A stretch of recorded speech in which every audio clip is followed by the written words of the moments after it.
Have you ever wondered if Christians really have common sense? It's kind of a strange thing to wonder about, but I mean, Christians sometimes believe really strange things. You might wonder, do they have common sense? In today's world where crazy beliefs often clash with logic and common sense, you might wonder if Christians have common sense. Well, let me introduce you to and we're going to look at two big mind Christian thinkers who, in my opinion, not only had common sense, but thoroughly understood what common sense is. So who are these guys? These philosophers, these Christians who have common sense, these common sense Christians. What did they think it meant for us to possess common sense? The two big mind Christians that I want to talk about are Thomas Aquinas, a medieval theologian and philosopher, and G.K. Chesterton, who died in the early 1900s. Chesterton wrote a book on Aquinas, so let's just focus on that, on Chesterton's book. Chesterton wrote that philosophies which are not commonsensical and therefore anti-Christian begin with a paradox, something that, quote, no normal man would believe, quote, such as everything is relative to a reality that's not there, or, quote, contradictories should exist together, end quote.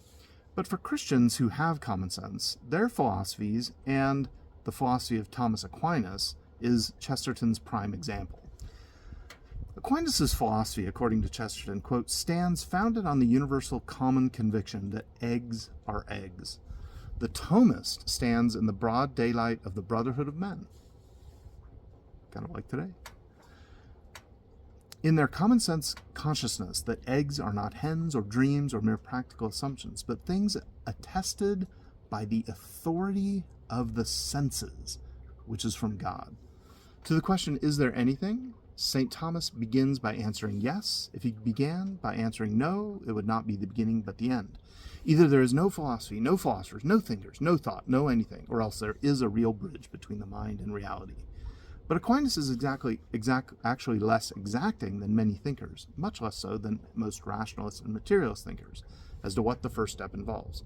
He is content, as we shall see, to say that it involves the recognition of ends, or being, as something definitely beyond ourselves. Ends is ends, eggs are eggs, and it is not tenable that all eggs would be found in a mare's nest, end quote. That's from Chesterton. Okay, so what does this mean? What do Christians believe about common sense, these big mind Christians? Well, first of all, what they believe is that there's an authority to common sense, right? Common sense is authoritative to us. It can give us so much about the nature of reality in the world that God has created. And in fact, that knowledge might even bring us to ultimate authority, to God himself. Okay, that's the first thing. The second thing is that they believe, these big mind Christians think that there's a real bridge between our mind and reality itself. Our minds, through ordinary sense experience, can know what is real.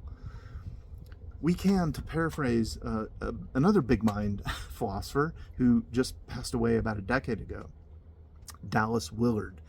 He said that when we know things through common sense experiences, we are able to represent things as they are on an appropriate basis of thought and experience. That is the second thing about common sense that we have. We can really bridge our minds. So there's an authority to common sense. Two, common sense allows our minds to connect with ultimate reality. Finally, and thirdly, what Christians who believe in common sense, like Chesterton, like Aquinas, like Willard, maintain is that reality or being or existence is something beyond ourselves. In other words, we don't make things real just by our minds. Reality is out there for us to discover through common sense. Okay, so those are some things about common sense that these big mind Christians believe. But these two things exactly describe common sense understood philosophically, that our senses can connect with reality and tell us about its nature. So, do Christians have common sense? Do they believe that reality is common to everyone and that we can really know the world as it truly is? The answer is a resounding yes. The wisest Christians believe in common sense. Aquinas did, Chesterton did, Willard did. Do you? Are you able to give good arguments for Christian common sense realism? Are you able to give good arguments against alternatives to Christian common sense realism? Well, you can check out the other videos on this channel to help you answer these questions, and also check out my book, where I defend Christian common sense realism from a philosophical perspective. Thanks for watching.